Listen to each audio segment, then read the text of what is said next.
Section 6.2, we are going to learn how to write and solve proportions. So I guess first we kind of need to understand exactly what a proportion is. So for your vocabulary words today, a proportion is an equation that states two ratios are equal. So a big part of what we're going to do in section 6.2 and 6.3 is we're going to learn how to solve proportions. So I have 6 examples for you in this first section. So we're going to use equivalent ratios to solve the proportion, and you'll see what I mean here in our first example. Our first example, we have 2 over 7 equals x over 21. Okay, so this is an example of a proportion. I have two ratios, right, because 2 over 7 is a ratio and x over 21 is a ratio, and they're set equal to each other. Okay, so what it means by using equivalent ratios, what you're going to do is you're going to look from one side to the next, and you're going to see, is there an easy way I can get from one side to the other? And if you look at your denominators, well, I see here that from 7 to 21, I can take 7 times 3 and I can get to 21. Now, since these are equal ratios, if I'm going to take the denominator times 3, I have to do the same thing in my numerator. So if I take 2 times 3, that means that x has to equal 6. Okay, well, this time let's look at 3 over 8 equals x over 32. Okay, so once again, we're going to look at from one side to the other. What's an easy way I can get from one side to the other? And if you look here, 8 times 4 gives me 32. Since they're equal, I have to do the same thing in my numerator. So 3 times 4 tells me that x has to equal 12. Okay, let's do one more together. This time let's look at x over 2 equals 20 over 10. Okay, from 2 to 10, I know that I can take 2 times 5, and that'll give me 10. This one's just a little backwards, but I think you guys still won't have too much problem with this one this time. Instead of saying a number times 5 is going to give me what? I'm going to say what times 5 will give me 20, and you should be thinking of 4. Okay, I want you guys to try this one. I want you to try x over 48 equals 6 over 12. For this one, you kind of have to go the opposite direction because I noticed that if I start on the right-hand side, I can take 12 times 4 and that'll give me 48. And if you do the same thing in the numerator, you should get 6 times 4 gives you x equals 24. Okay. So that's how you can use equivalent ratios to solve proportions. The other way we're going to learn is what your book calls using algebra to solve proportions. Okay, so this way, let's look at 2 over 5 equals x over 25. Okay, what we're going to do now is we're going to kind of think back to how we solved equations in the past because I have an equation here.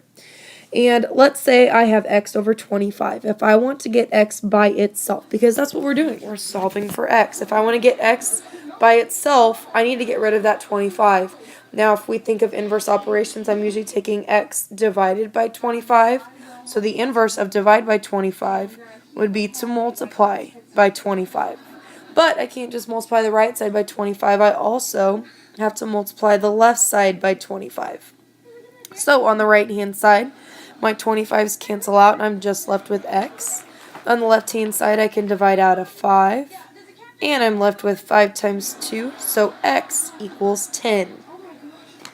Okay, for the next one, let's do 3 over 10 equals x over 100. Okay, so once again, if I'm solving for x, I'm thinking of my inverse operation. So if instead of doing x divided by 100, the inverse of divide by 100 would be to multiply by 100. So if I multiply both sides by 100, I'm left with an x on the right-hand side, On the left-hand side, I can divide out a 10, and 10 times 3 tells me that x equals 30.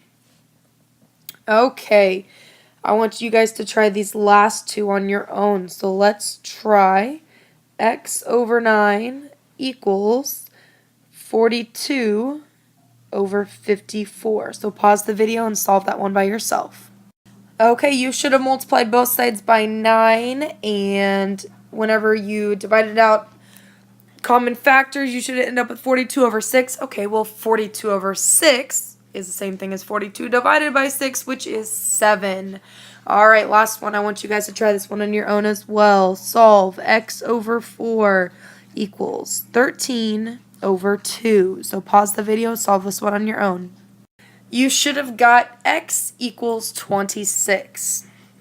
All right, and let's tackle this word problem down here. Your word problem says, during an outbreak of influenza, 2 students in Mr. Hendrick's third period class were absent.